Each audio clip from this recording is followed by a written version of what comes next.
Okay, so we are recording. I like to record my lessons that way if somebody couldn't be here or if your internet loses connectivity, you can always get back to the video. I will post the video and send it out in Blackboard like I usually do.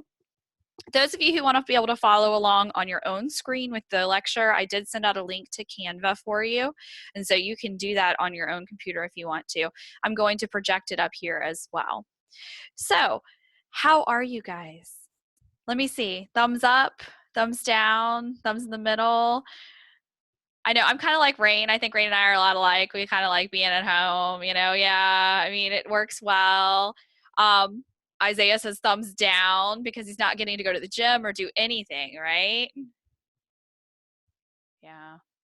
Let's see who else we have here. Okay, I went to the next page. I see everyone else. How are you guys doing? Thumbs up, thumbs down. Yeah.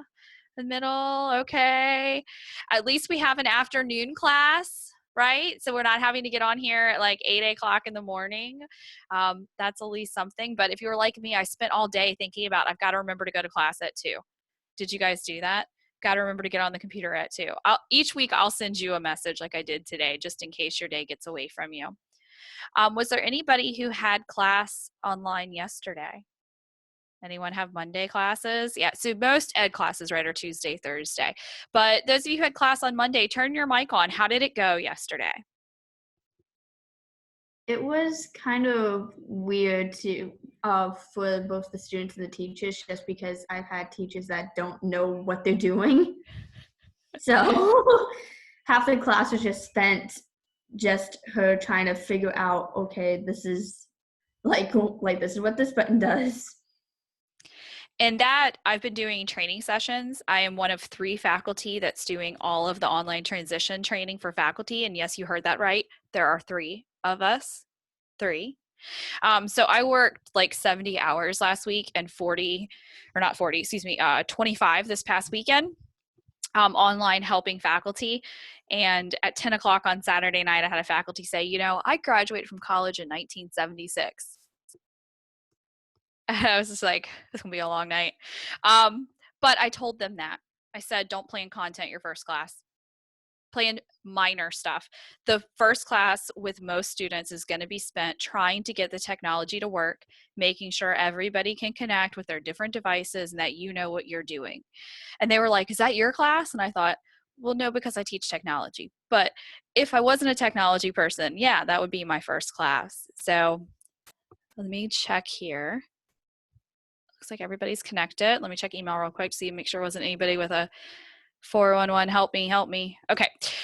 All right, so we're gonna go ahead and get started with today. So I have a lot of things for us to do like we usually do in class. I really didn't modify my lesson too much because most of what I do works well. I'm going to share my screen so that you can see my lesson. And here we go. So I sent you a link to this presentation. This is in Canva.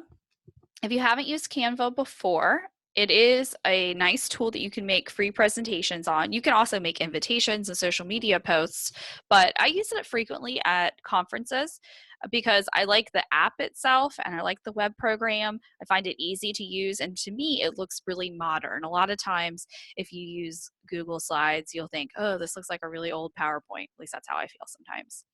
And so today we're making the shift and we're talking about differentiating using technology. So our plan for today, whoa, there it goes. My keyboard took away, is to do our learning check. A few weeks ago, you read about differentiation, but it's probably way out of your head. So we're going to kind of warm up with that and remind ourselves what differentiation even means. And then we're going to talk about using technology to differentiate and why this is even a standard for the state and also a huge group of standards for ISTE, the International Society for Technology and Education. And then I'll talk to you about your Module 7 assignment. We have a big break over the next few weeks. We won't be doing any lesson planning, which is good because I have a lot of stuff to go back and grade for you guys. But we are working on making an online presentation. And so that'll be what we talk about today. So let's go ahead and warm up the learning check. You should be able to scan this QR code from the screen right now with your cell phone. So you can go ahead and get it. And it's a Google form just like you're used to.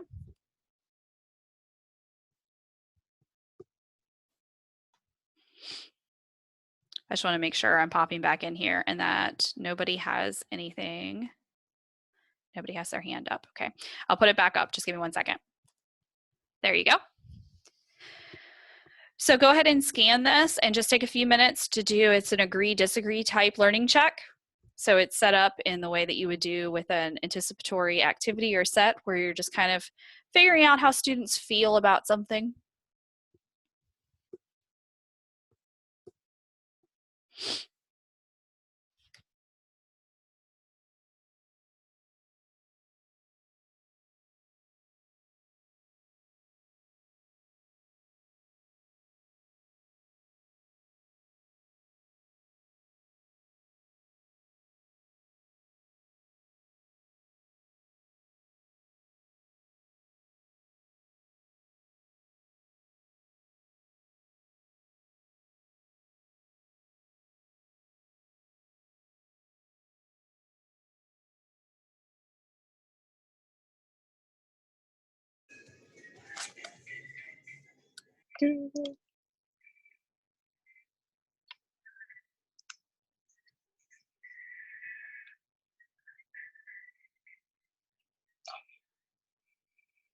Hello.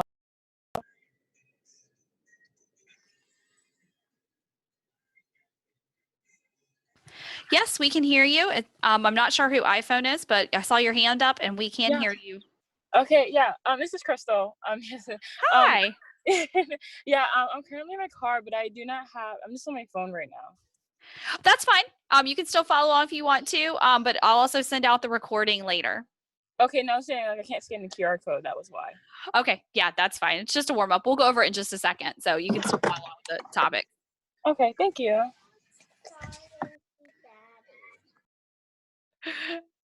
I'm in the middle of teaching. Say hi, Logan.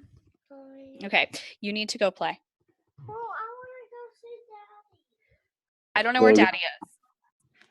He's parking his fast. He'll come in a second. Go up in your playroom. Guys, this is going to be teaching for the next few weeks. Well, the scene movie was over. Okay, Daddy will be in a second. I'm working. Go away. I love you. I don't know how to say that nicely to a 4-year-old. We've been in the house too many days. Bye, Logan. It is just, it's going to be that way. I love that that's on the recording now too. My 4-year-old who needs a nap whining. Okay, so let's get back to the learning check. Let me log in actually and see how it's going. All right, so let's take a look at what we thought. So one of the things I like to establish, and everybody seems okay with that, is that differentiation allows you as the teacher to adjust lessons for individual student needs. And so a lot of times you'll get IEPs, which are individualized education plans, or 504 plans, which are also learning plans but issued by the state. And it'll say what a child might need to be successful. So if a child gets distracted easily, you might have an accommodation that says preferential seating. Or you might have one that says provide copies of notes. Those are pretty common. Other things include repeating directions, signing planners. There are a lot of different accommodations that we offer children so that everybody has an equal playing field and has what they need to be the best that they can be. When we talk about technology today, we talk a lot about how differentiation allows us to adjust our lessons and include technology that could be good for our students, but also their activities can include technology to help make it more accessible to them. And that's why we have this whole module. So when a teacher differentiates, she prepares only one different activity. Kids can pick between the two. So this is where we get into talking about where do we draw the line for differentiation? As a teacher, if you have 30 students in the class and you have 12 IEPs, are you going to prepare 12 different lessons? Think about that. Probably not. So sometimes teachers will say, well, I only have 2 or 3, and so preparing 2 or 3 different options for an assignment or an activity wasn't a big deal for me. Whereas other teachers will say, like I just said, I've got 12. I'm not preparing 12 different options. It's typical with differentiation to allow choice. And that may mean you allow 1 or 2 different options, or you provide 1 or 2 different types of scaffolded assignments to help students through a task. And so it is based upon usually choice and offering different options, but it's not based upon having students pick from a bunch of different activities. Scaffolding and differentiation are different, and so we like to go ahead and iron out what the term differences are at this point. Differentiation is different from scaffolding in the fact that scaffolding is one set of tasks and steps that students do to wrap up an assignment, to get through steps 1 through 12. Differentiation is different in the fact that you might actually have 2 or 3 different activities. You might say, okay, I know I have a group of students who maybe have ADHD, and their accommodations all state that they need to have very kinesthetic type activities. So for those students, I might say, hey, you guys, as your project for the theme that we're doing, you guys can write and perform a play and record it. That's very kinesthetic, that's very active. They don't have to sit in their chair for 90 minutes. But you might also have another group of students who say, I prefer to write essays. Maybe they really like English class. And you say, you guys can write an essay that compares and contrasts these 2 characters. And they'll sit down and do that. And so when we talk about differentiation, we are still talking about choice and completely different tasks. But when we talk about scaffolding, we're simply talking about the teacher providing the steps to complete one task that everyone's doing. Can you differentiate within your scaffolding? 100%. Yes, you can. You can think to yourself, okay, I'm scaffolding this writing assignment. I have students do a pre-writing, then they're going to do a peer review, they're going to do a draft, they're going to do another peer review, and then they're going to submit it to me. Something like that. During pre-writing, you might have different options for students, or you might assign them different options based upon their needs or learning levels. And so you can differentiate within the scaffolding. Okay, so here I gave an example. Differentiation is when students are given different stories to read in English class based upon their reading levels. Yes, that could 100% be differentiation. Another way to differentiate would be to use the same text, but to give it to students in different ways. When I used to teach Shakespeare in Romeo and Juliet, I would, with my honor students, tell them to read it.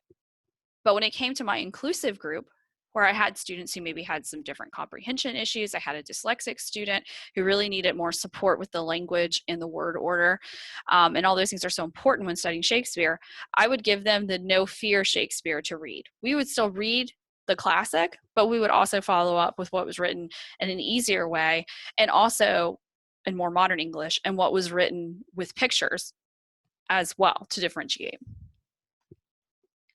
So another example of differentiating with technology is allowing students who are more accelerated at math to practice a more complex problem on a website. Yeah, that is differentiation. We have spent most of this class so far talking about differentiating for students who have maybe a learning disability or a different way that they learn. Differentiation is also the key term used to describe how you also teach gifted students, how you also teach students who are learning English as a foreign language, or maybe just use English as a second language. We call those ESL and EFL learners. And so those are students that maybe not have a disability, but they still learn differently, and we still differentiate for them. So when it comes to your gifted students, technology can allow you to differentiate very easily. 24 out of 25 of your students are still working on multiplication facts, but that 25th kid has already got it. You can use technology, you can use a math website to allow them to take the next step with multiplication and to practice on their own so that they're not bored while you still have the other students filling out tables and working on those facts. So let's get back to our lesson here.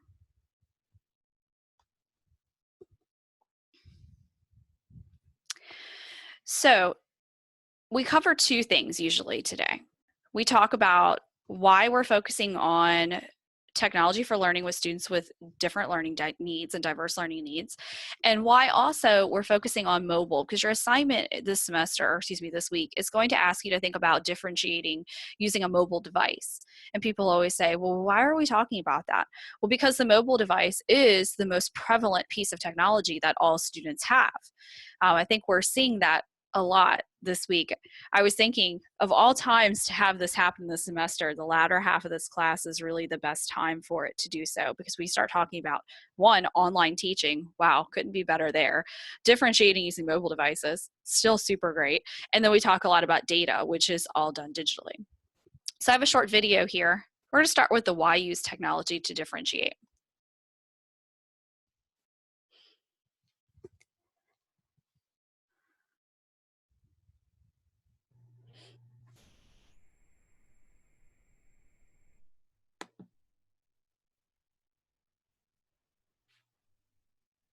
The most by offering the students a variety of different learning styles. Perhaps the student doesn't learn best by reading. Perhaps the student learns best visually. We use them all. We supplement them. So we use a certain software program might speak to us visually or orally. Another one might, let us communicate in a different way. And if we let the student use different ones, hopefully they're going to get what we're getting after. So they're going to learn what we're getting after. It's amazing to me the number of students that cannot see. A lot of teachers that use the blackboard, they erase. They don't erase well. They're using the same color. Things are blurry. They're not clear. It makes a difference, and it makes a difference with kids paying attention. I mean, if things are easy on the eyes and they're colorful and visual, kids are going to want to look at that more so than all this mess on the board that they can't make any sense of. We did a little orientation for learners second language students on using the library resources and what we could serve them. We have a database in North Carolina that we use called Student Resources in Context. And it's a magazine index, a newspaper index, reference books. And they come up and I showed them how to use it. We did individualized. So I had stations and students went around to different stations.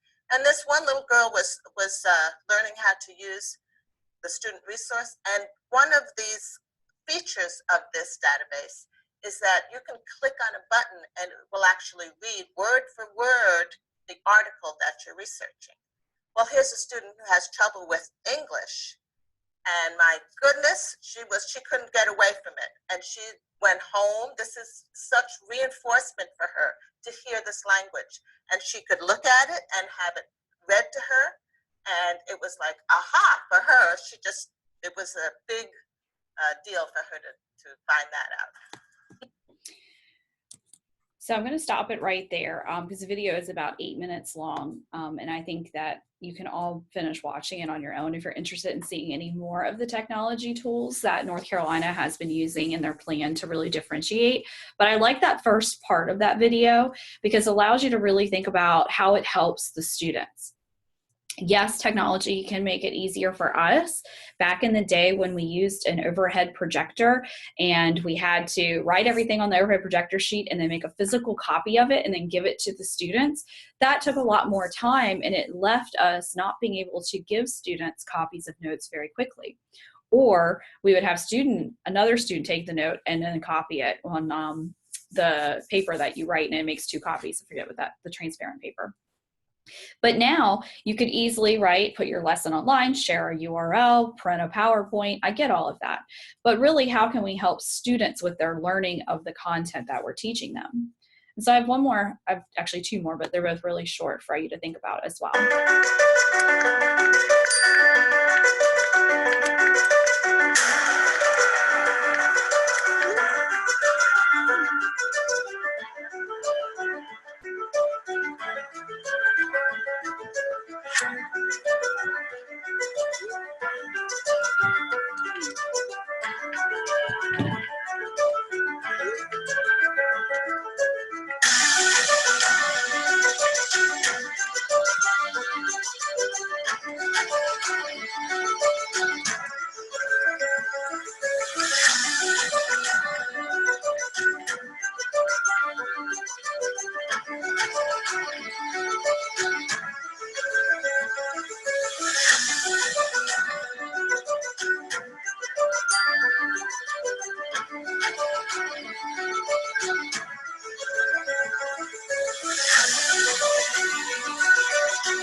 So there is a whole hashtag now and a whole line of videos on I Am Not My Disability that talks about adults that are using technology to complete their jobs, to be a part of a world that previously, before technology, they may not have been able to.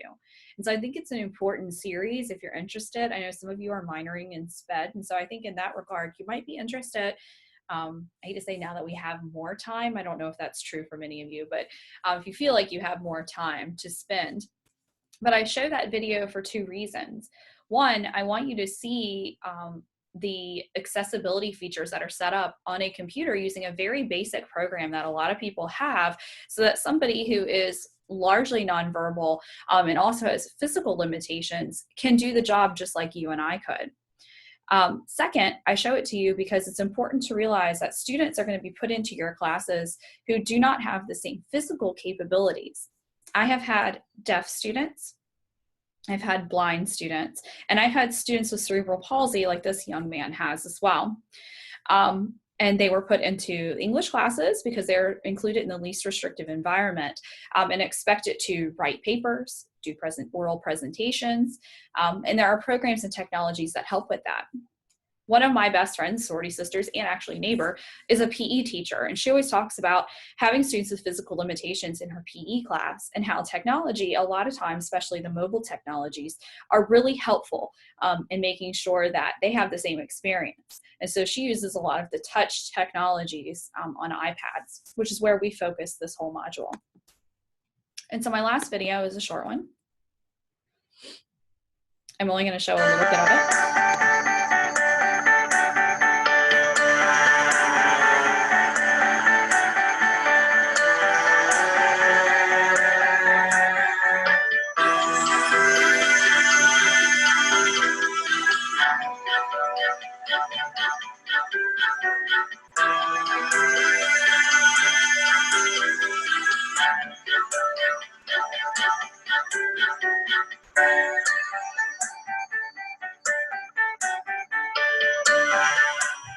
Technology alone is not enough. Faster, thinner, lighter. Those are all good things. But when technology gets out of the way, everything becomes more delightful, even magical. That's when you leap forward.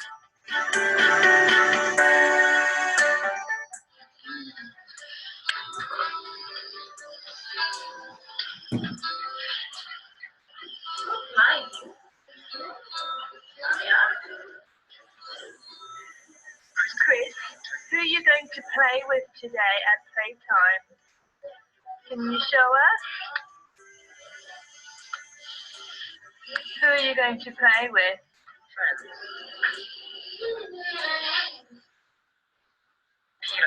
You're going to play with Peter?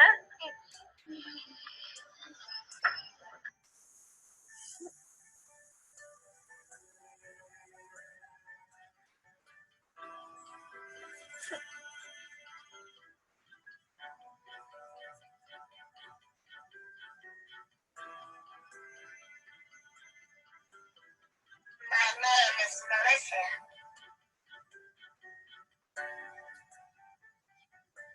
This is my first first video.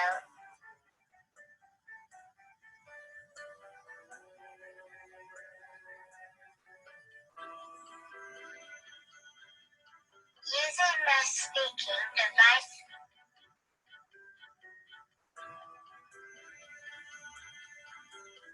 Using my speaking device, this machine allows me to have a voice.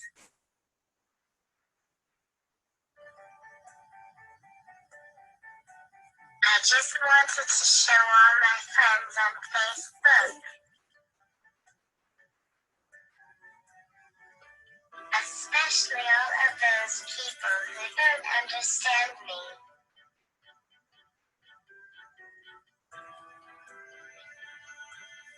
I hope you now will and never doubt me. And so you can finish watching any of these videos by clicking on the lecture, just like I have here. I have them embedded in here, and they're also in Blackboard. But one of the things that I wanted to say, sorry, I just now seen that chat message, is that you may notice many users are switching from big devices such as iPads and tablets to just using cell phones, because I think our cell phones are so part of our everyday. And so in your school, it's going to really vary. Let me plug my mic back in actually so you can hear me a little better. There we go. So in your classrooms, it will vary. You may have a school that's BYOD friendly and everyone has mobile devices, but you also may be at a school that doesn't have that platform, or students who don't have cell phones. So you still might have students who come in with tablets that have been provided for them through the federal government, through the IEP program. And so the good thing is that most tablets use the same interface nowadays as cell phones. So once you've familiarized yourself with how to use the cell phone and how to locate accessibility features, then you can help students with their mobile devices as well. And those tend to be the two most popular today. So let's take a second and talk about the assignment, and then I'm going to flip back to Blackboard. In this module, you're not writing a lesson plan or differentiating a lesson plan. That's something you will do in your diverse learners class. However, what I have you doing is two things really. One, technology-wise, you're learning how to use an online presentation program, whichever online presentation program you want to use. I'll talk about a few of those in a moment. The second thing you're doing is that you're going to look at the accessibility features on a mobile device that you have at home. And so most people end up using their iPhones or their Android phone, which is also fine.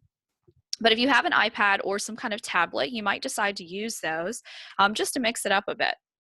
Keep in mind that a laptop is not on this list and a computer is not on this list, largely because they are not considered mobile. I know that you could lug your big laptop around, but what we're talking about here is handheld technology. And so you will pick 5 accessibility features, and they could really be anything on your device because you have so many. And you pick the 5 that you like and you're going to present them. You should include directions on how to get to those devices, such as you click this button and it does this. And you should also provide screenshots that you can either take yourself or use with permission from a correct resource. So let me talk about what I mean when I say that. So here, let me make sure I'm still logged in. Yes. Your assignment directions are given here, and I've updated it to say you can use, iPad, iPhone, tablet, Android device. It used to require that you had to just use an iPad, but I think with BYOD in the schools, that's not really the best way to go with these assignments from here on out. And the directions walk you through. You have to have 5 accessibility features that you present on. You should choose an online presentation software, not PowerPoint. And I've listed some of the things that are popular today. Prezi website, Canva, which is the one I'm using, eMaze, I'll use that later in the semester. You're welcome to do VoiceThread, which we've done, Google Slides, and then students last semester really liked Visme. You have to provide screenshots, and then you should also, include your work. Let's see here. This is a Google Slides from a few semesters ago. It's about an iPhone. It's got the specifics on here, iPhone 6, and it has the iOS information. This is all really important because everybody's iPhones are different and the operating systems are different. And so the features and accessibility features will vary. It's important and part of the rubric that you specify both the device and the operating system. This person did a little slide on how to access the accessibility, even from their device. And then they showed you. And then they went through. So the first thing they did was hearing and compatibility. They went over Siri, phone noise cancellation, reducing the transparency, and then assistive touch. So those were the 5 features that this student chose to present on. And they included screenshots that they took themselves, but you could also use some that iPhone or iPad or whatever provides. And so that's an example. As I hinted to, the rubric is pretty straightforward. You have to have the device details. You have to say what device is, and then explain what operating system the device is operating off of. If you need help with that, you can Google your phone and it'll tell you. You should present 5 features. You should clearly explain those features. A bullet or 2 is good there. And then you should make sure that you have, no spelling errors or typos, and that you have screenshots. Less than 2 grammatical errors as part of the writing part of the presentation. Typically, I may see 1, but most people are pretty good nowadays. Everything spell checks it for you. And so that is your assignment kind of in a nutshell. And so let me switch back to you guys. Hi. Hi. Isaiah is like really big on my screen. I don't know why. So I see a hand. And so I'm going to stop talking and answer a question.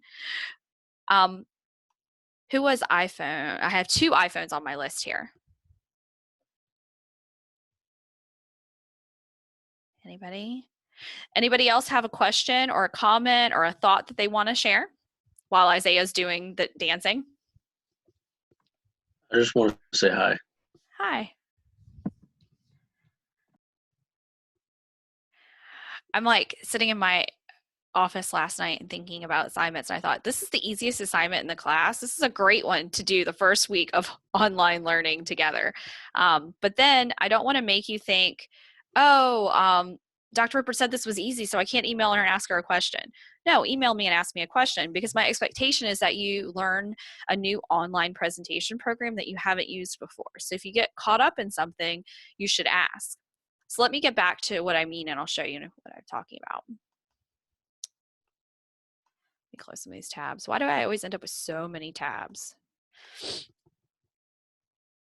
So as you can see, I'm using Canva for my presentation, and on the back end, this is what it looks like. It looks a lot like any other presentation slide program where you go in and put in slides and pictures.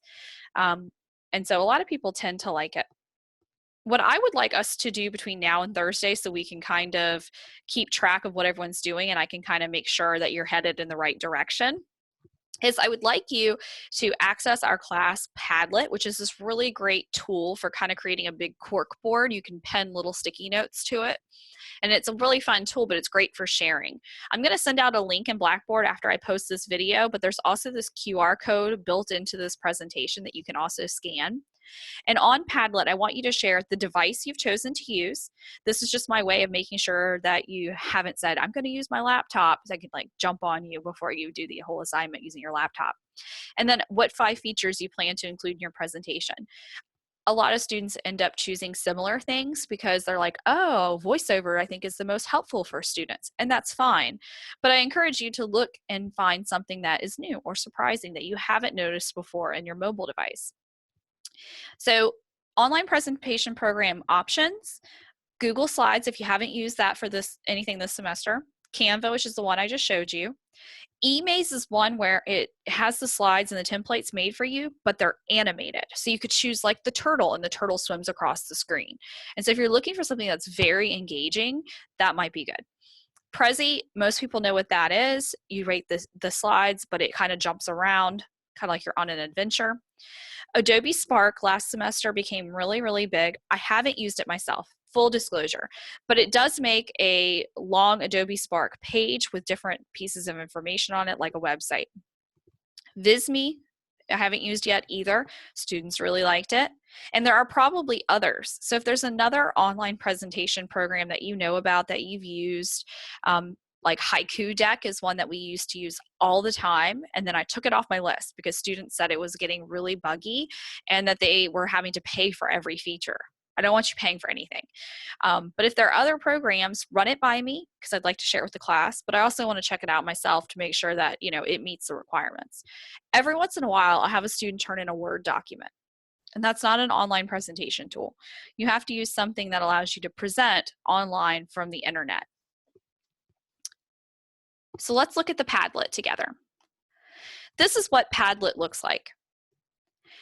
It's my giant, basically, corkboard, and I made it red with little crayons, markers, or whatever they're on the background. And then I added my thing to it. So you have this little plus down here, and if you click, it just gives you the button right here. You add your title, you add your information. You could add a picture to it if you want to. You could even take a selfie. There we go. Yay, right? I don't think I would want anyone, oh. That's great. Okay, we'll save it. But you could add a little picture to it if you want to. If it ever saves,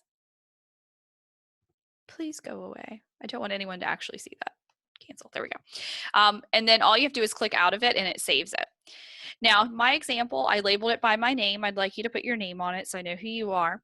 And I'd like you to label which device you're using. Mine is my phone, which is an Android. It's an LG K30 Android. It runs 8.10. I'd have to Google what that is. Android is usually named after dessert, so it's probably like sundae, chocolate sundae or something silly.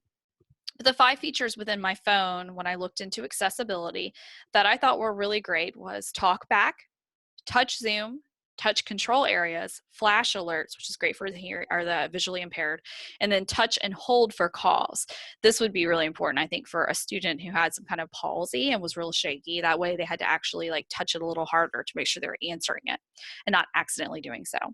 And so I'd like you to add to this Padlet by Thursday and let me know which device you're planning to use and which 5 features you're planning to highlight in your online presentation. And those of you who are thinking about using Android, let me show you what I mean. So Android.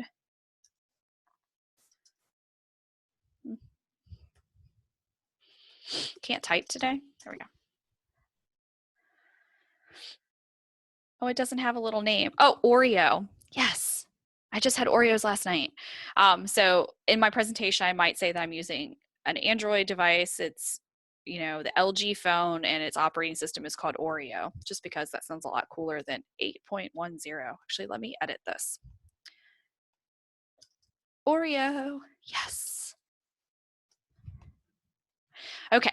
So I'd like you to add to this pad within the next day or two, so that way I can kind of check back and keep track of you guys and make sure you don't have any questions and make sure you're heading in the right direction. You can, if you want to, you can love posts. You can actually comment on them and ask questions as well. Like if somebody has the same iPhone as you and they say that they found this feature and you can't find it, you could be like, where did you find that?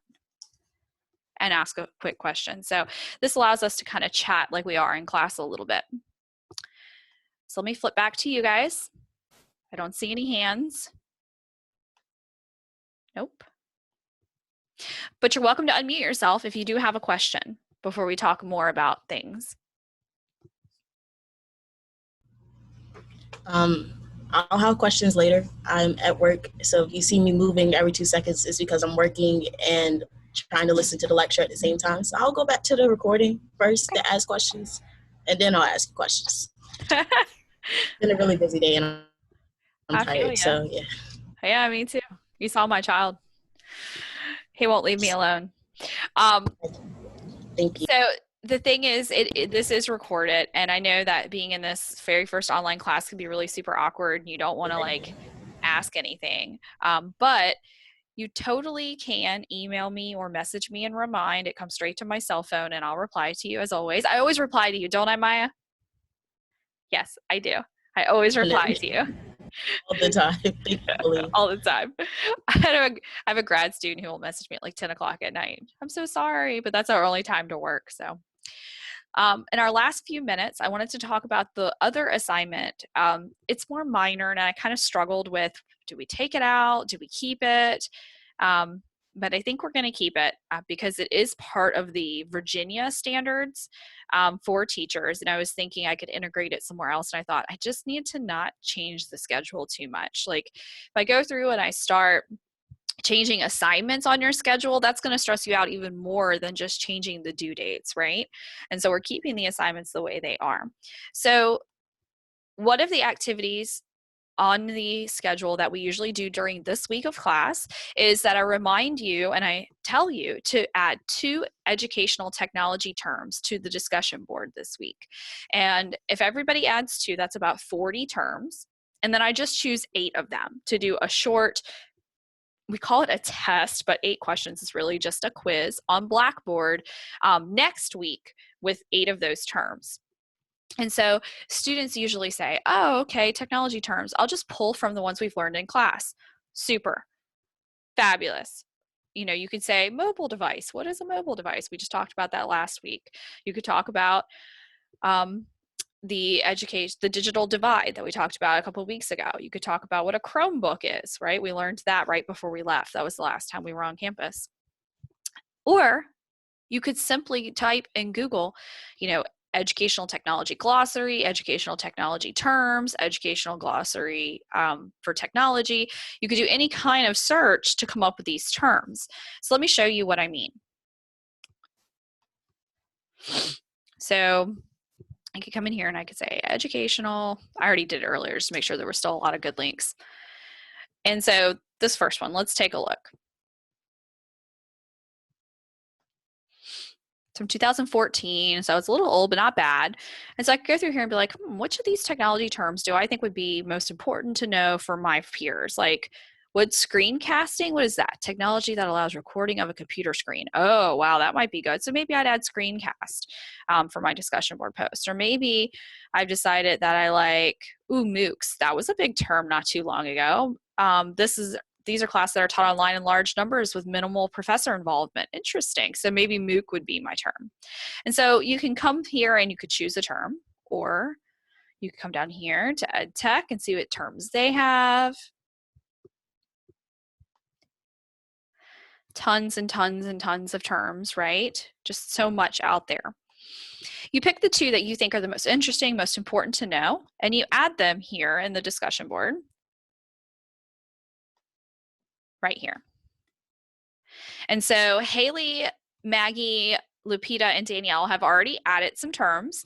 You have to make sure that you look to make sure that your terms aren't being repeated. So if Maggie already added blended learning, and Maggie, I haven't looked at yours, but if she has blended learning as a lesson or as a word, then you can't use it for yours. We don't want to repeat our terms. One of the things that I want you guys to do, if you can, is put your term here in the title of the thread. That way it's easier for everybody to see what the terms are. Those of you who have already posted, if you have a second today or tomorrow, go back and edit and just add the term on there. That way it's clear. If you don't have time to do it, don't worry, because I can actually go back and do it as well. But I'm going to ask that you do this by the end of the week. That way, when I put together your test next week, all the terms are here in the discussion board. I usually just choose 8 of, the ones that I think are the most important to know, maybe ones that we've talked about in class, or maybe ones that we won't get to because we're online. And so that's the tech assignment. Are there any questions about that? Anyone? All right. I had a question referring to the test. So what we refer back to like the discussion board to study for the quiz? Yeah. You're online, so it's really kind of open book. The test questions will not be matching definitions. I'll give you like scenarios and ask you, is this a good example of blended learning or something like that? So the discussion board and everything will be open for you.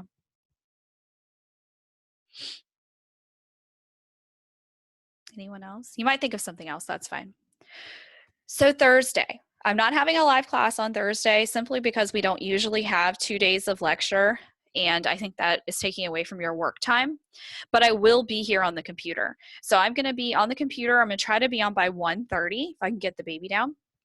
But I'm gonna try to be on by 1:30, and I'll stay on till about 2 unless a bunch of people come on, and then I can stay on longer, you know, for the duration of the whole class. It doesn't matter for me, but I will be here to help you. So if you run into a tech problem, if you have a question, if you want to run an idea by me, you can always log in for that live class on Thursday using the same link that we used today. But if you don't want to wait till Thursday, you can also remind me, or you can email me, because I'm always here to answer your questions.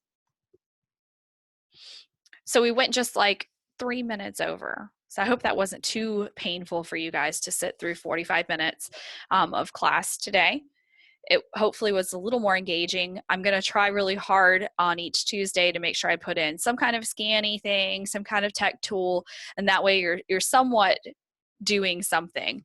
It looks like Isaiah's playing the guitar, so that works well too. Does anybody, Kaylee's laughing. Does anyone else have any questions before I sign us off? I'm not sure.